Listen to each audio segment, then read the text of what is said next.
Welcome to another edition of Truth Seekers with me, Coach Nick and Coach Josh. We're joined today by Coach Rich. Super excited to have Rich on our call today, Truth Seekers, and we're going to be talking about passion. And as always, we go wherever it is that we need to go. And passion is just such a high level topic, right? Something for me, which really before I started coaching, I didn't think I had for something which I could turn into a career. And so I think we can go a lot of places with this, but I'll throw it out to you, Coach Rich, first. That when you hear passion, what comes top of your mind?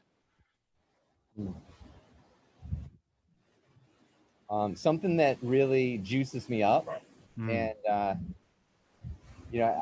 I just had this conversation recently with some peers, peers around this space. And to me, it's like, if we could spend the majority of our time in things that really juice us up and that we're excited about when you look at our time, but it doesn't happen overnight. Because at least for me, I feel really fortunate at a young age. I learned about coaching and what I love, but it took a while before I could be living 99% of my time in my passion. I don't know that has to be the case for everybody. Maybe it can happen faster, but I think it's, don't lose sight of the passion, right? Because it might not manifest immediately. You might say, oh, I like this or I like that, but maybe it just doesn't happen right away. It took me a while to sit into the majority of my life being in my passion. Right. Oh, God, because there's a couple of things that jump to mind for me there. Is like, personally, my experience is that I didn't even think about that as something that I wanted to be going towards. Like work for me, career for me, business for me was something that I had to do. It was the work to live, live to work. It was just I worked because that's what I was needed to do rather than what I wanted to do. I grew up with a perspective of the only people that like what they do are people that are professional sports players. And it couldn't be further from the truth. But that was what my mindset was, and really until 5 years ago, 6 years ago. That's interesting. Like, I don't know. I wouldn't want to be a professional sports player. They get it. It's crazy hours. They work out like almost all day long. They're traveling nonstop. Like, that's not passionate to me. Right. I wouldn't be passionate about that personally. Yeah. I'm just reflective of what we do as coaches, because this is like we tap into other people's passions and create the space for them to know that they don't have to settle, that you can live 99% of your life in a passionate place. You have to do some things to get there. But like you say, Nick, a couple of years ago, I found myself in the corporate environment being successful, but still being uncomfortable or still missing something.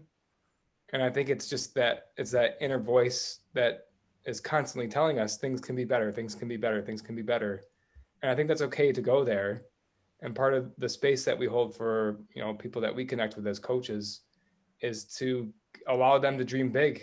Like Coach Rich is saying, like you can live in those passionate places all the time. Now it takes some time to get there, but that's where the journey of growth comes from. And you have to learn some lessons along your way. But that's what earns your right to live in that space. Yeah. And I think it's a discovery, right? Like, where we start to see what we're passionate about creating in this lifetime. And then we can manage our state of mind regardless of the external environment, right? But when the internal environment match the external environment, then it's this total synchronicity that lines up, and it is heaven on earth. That does exist, right? And I personally didn't realize that space until the last 2 or 3 years of my own life, where I really feel like I've stepped into that a lot more. For a long time, I felt like I had peace inside, but I was almost fighting kind of the external until it kind of clicked in, and it was like, whoa, my internal aligns with my external, and for a long time, it was like I was pursuing external, constantly working on the internal, and then it just kind of clicked, and then it click more and more and more, I guess.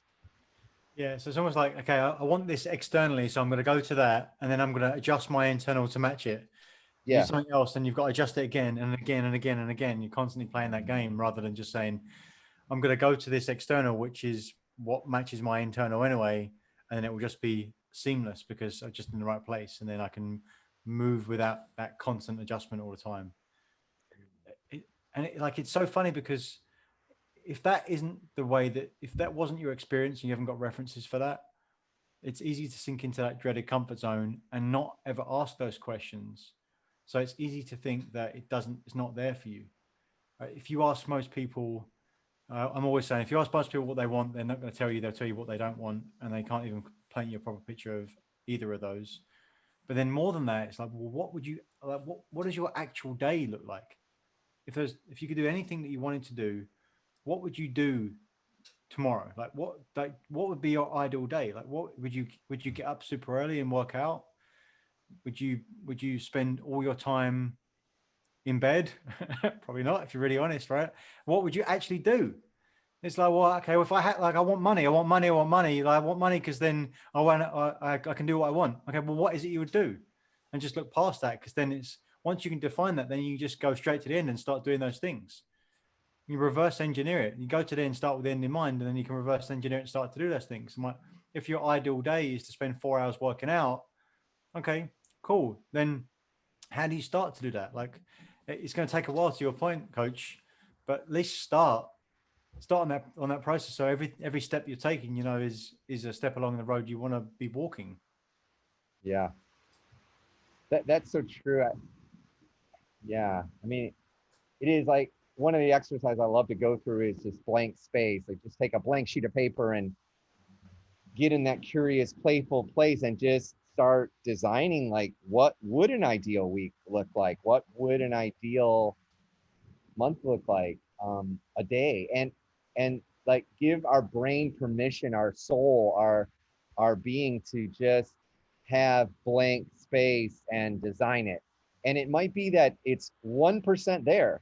I know for me, back, I was like 18, 19 years old, so I'm flashing back over 30 years ago, where for me, I felt like my passion was to help others reach their true potential, whatever that might be for them. But it was also to create time, money, and fun at an abundant level, and freedom to be with whom I want, as much as I want, whenever I want, and really design that life. And it was like zero there. It was probably in the negative, and then you start stepping into it, and then it's like up and down and up and down, and then it starts clicking more and more and more and more. But I think you're right. We look at what's wrong as human beings most of the time, and that's exactly what we start designing, instead of holding on to that beacon of what's in our soul. I think we forget who we are. We forget that we're created in God's image. We forget that we're in creative genius. We forget that there is a heaven on earth, and we just think it's supposed to be pure hell. Work 40 hours a week, grind it out, and it doesn't have to be that way. Like, there is another path that exists, I believe, in every single person. But sometimes I think that light gets so dim and we forget, and that's sad. Yeah, I felt the passion in your voice there, Rich, when you were talking about it. So thank you for sharing that. Yeah, I want to take a second to honor that, because I was gonna ask, after Nick mentioned what he mentioned, like, so how do we know what the passion is? And you kind of answered that question already. Like, you kind of have an idea of what it is. You begin moving towards it, and then you learn some more things along that way to further develop what passion looks like to you. And I think that's kind of the growth and the development that I was speaking to earlier. You only know that by starting to take action towards it, and knowing that that's where your soul wants to go. And then before long, it's more descriptive. It's more lucid. You know more of what it looks like when you have it, and you feel it too. It's that feeling that you hold inside of you. And when you're in it, you know that you're in it, that passionate place. So maybe I want to ask Coach Nick. So how can we tell that we ourselves are living in that passion, or even other people? Like, what are some signs? How do you know if somebody's passionate? I think for ourselves, it's just a starting point of bringing it all back and really asking yourself, am I happy? Do I know what that means for me? Do I wake up in the morning and go, oh, do I get up and want to get up? One of my favorite things to share with people to create some awareness is around getting up in the morning, right? Because a lot of people that are high performers get up early in the morning and get a lot of stuff done and start their day in that manner. And there's often a lot of resistance to getting up earlier than you need to. I mean, think of that very specific language, earlier than you need to. But then it's often, I'm curious about, I wonder, like, if when that person's going on vacation and their flight's at 6 in the morning and the alarm goes off at 3 a.m. even in order for them to get there, like, how quickly did I get out of bed then? It's like straight out of bed, got all the energy I need. But when you got to get up at 6 o'clock, which is 15 minutes earlier than you normally would for what on a Monday, what's the difference? The energy is still there. So what are you doing? Why are you doing the things that you're doing? And for me, it was never even a question of I saw something, I saw a light in me, or I saw a passion in me, then I lost it. I really don't. I can't think of any point in my life where that was even a concept to me, that there is that path to follow. It was always a case of don't get it wrong. Right? Well, like don't it was more like protect from failure rather than create abundance, which is a completely different mindset. And so I think you can see that in people when they have the, and back to Richard's point around internal, external, you can see it.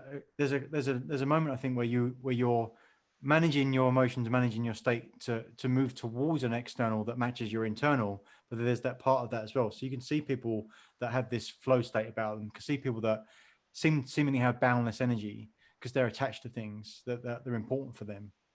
They're in a place where they're always bringing what could go right versus what could go wrong, and you can feel it because we know time is emotion. A minute can feel like 4 hours, or it can feel like it's a blink of the eye. And so you can tell these are all signs. That's how I think about it. Hmm. Yeah, that's so true. I think, you talk about getting up early. I was always a night owl. Like most of my career, I was, especially in the corporate world, like I would have to force myself to wake up. I'd sleep in any chance. I would like sleep in my car. I would be tired all the time. And now, like, it's amazing to me because I get up early. Most days I get up at 4:35, and I get up because I'm so excited to wake up.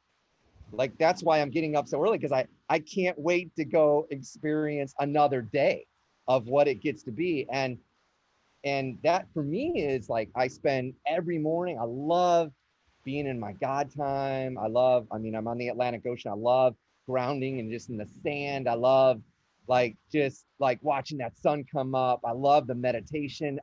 I just am in love with the life, but it is this thing, because I remember, thinking, wow, like, could we shovel poop and be passionate about it, right?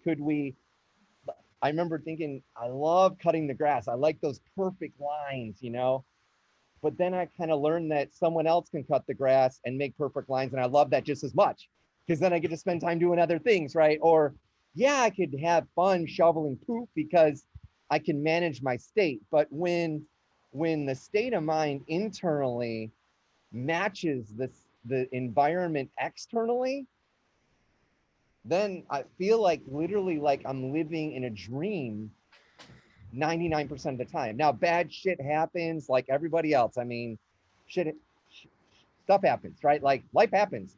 5 kids, 2 grandkids, like, life's happening all the time. But I realize that power within each of us, it's like holding boundaries, being able to keep that space is a really interesting dance as I continue, to move forward with life, right? Because things happen, like challenging things happen. But even when they're happening now, I'm finding I still tend to be in a really passionate space. I know I think something kind of shifted for me where I started realizing that power, it's almost like it's in a hula hoop and around me, and it's a very intentional place when it comes out. Like it does, it's like it's there and it keeps building, and then it's not like it's oozing and just getting pulled in all these different directions. Like I had to own the space of passion in my own energy field, in my own life, that this is it. And I'm the writer of my own story, right? Like I'm the writer and the actor, and like, and I think we each are, and we have to realize, like, anything in our life, we're ultimately responsible for what that is, right? I mean, it's really a profound journey that we're on, for sure. 100% responsibility for our life. Yeah. And what I hear from you as well, coach, is that your baseline is already passion. It's like even when the environment isn't exactly as the environment would like you would want it to be, because you put yourself in that space and created so much of an environment and been there for a significant amount of time, even when it's not bad, your baseline to sit on still has that passion. So I think that's really interesting to think about, because I think about when I did my first team coaching session with a bunch of people, and I'm like, oh my gosh, like I've got to spend 6 hours preparing for this thing. I've got to spend 6 hours managing my state beforehand to get ready. Then I've got to do the thing, and then I've got to do the other side of it, and it's like it's going to take 6 days. And now it's just getting on the call and doing it. You change your baseline. Yeah. And so like you're up here, and so when it's going bad, you're only falling here. Whereas if you're starting down here, then the way you can fall is a completely different place. So it's almost like you can use your internal drive of where you really want to be, and manage that, and know that you can be in control of that, whatever that state is, to then create the environment which supports that, to align it back, so your environment then supports the internal.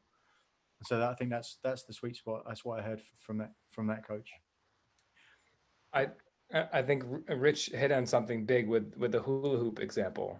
Like if you think of starting like doing the hula hoop, the amount of effort that you have to begin with, it's kind of awkward, kind of feeling your way around, like where's it going to land on my hips, and then you get to a point where it's just this consistent motion that you just put on cruise control and it's just going. You're not even thinking about it anymore.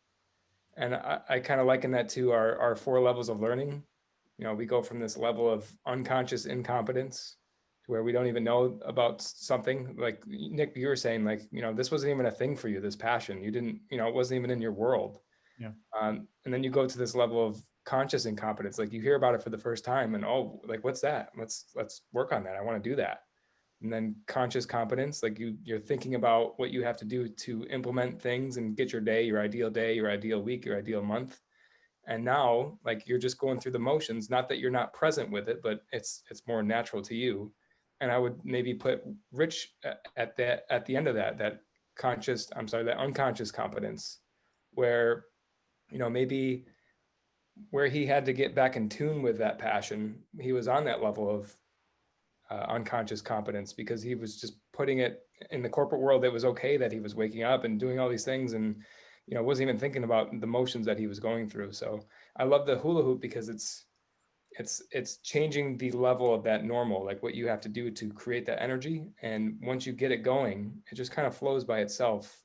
And we're talking about that flow state, like there's the flow state right there. Yeah.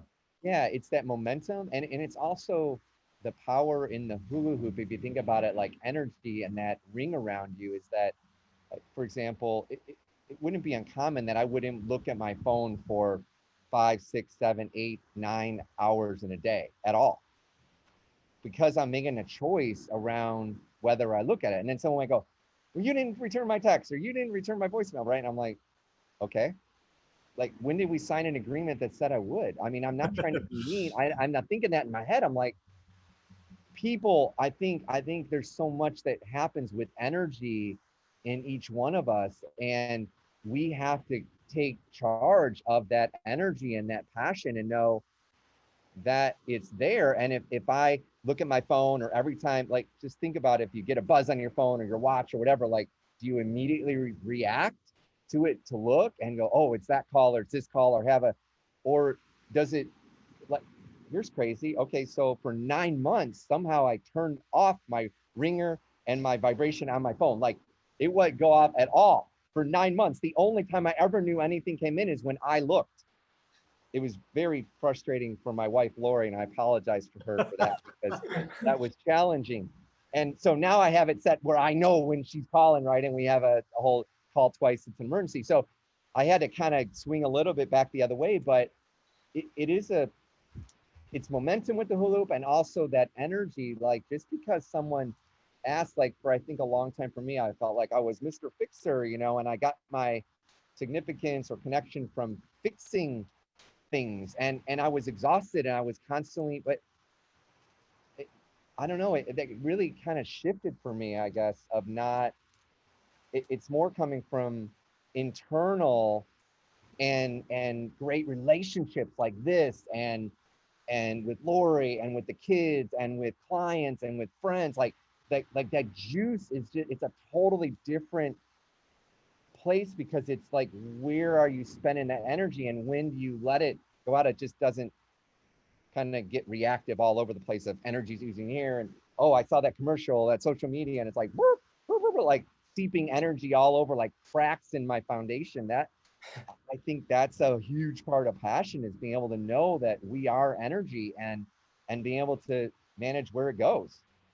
Oh, I love it. So what I was thinking about there was anything to make it sustainable, the energy you're putting out has to be something that's giving you energy back.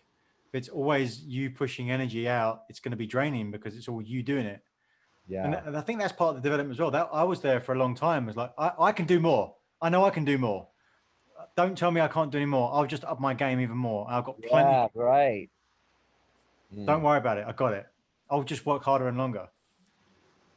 And so I'll keep going it. But the thing to make it sustainable and to add more power is to give energy where you get energy back from.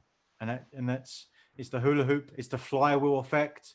That flywheel starts spinning on its own and creates massive momentum and gets faster by itself. And then that radiates energy around it. So as long as you're in that vicinity, you're going to get more back and be able to give more, create more, become more, be more. Coach Josh, what are your thoughts? Start to take us home. What's some takeaways here for you? Yeah, your imagery resonated with me, talking about getting up at 3 a.m. Like what gets you up at 3 a.m.? What would you get excited about that early in the morning? And, you know, a vacation is one of those things, build off of that. Like, what does vacation give you? Who are you with? Are you doing something fun? Like dream about that, let your mind go there, and then make it not be okay to have it any other way. Start moving in that direction, taking some action to get that, and go on the journey. Yeah, and it may be that it's 2 steps forward, 3 steps back, 1 step forward, 2 steps back, 3 steps forward, 1 step back. Like just keep the light burning, right? And keep moving that way, because it might be your zero. You might be in the hole. Like you're like in such a bad place, or people are in a bad place, and we've all had those places, right? So just like know that each moment, in fact, I would say all discomfort, all pain comes from one thing: self-centered fear. The fear of losing something we have or not getting something we want. Because each moment right now is new and fresh. And that's why it's a gift. It's a present. It's now. So know you have that. And so most of the time when we're not passionate, we're not excited, we forget that we're actually creating in God's image every single moment. But it might be that you kind of go back to the old ways, right? And so once you get that flywheel, that momentum going, you start living in the moment and guiding your ship one piece at a time, knowing it's really never completely on track, right? Like it's but it's like kind of moving, but overall you're going up, up, up, you know, in a new direction. So keep that light burning, keep fanning it, you know. Get a coach, get a friend, get an accountability peer group, set up the environment, right? But no, it's in each moment. It's a new, fresh moment right here, right now. It starts right now. Flex the decision-making muscle. Yeah. Yes, love it. Yeah. The present is the present. Absolutely. That's the gift. That's the present. Thanks very much, gentlemen, coaches. Absolutely fantastic. Thank you. Great to be here with the Truth Seekers. See you next week. Thanks, guys. Thank Have a you. good one.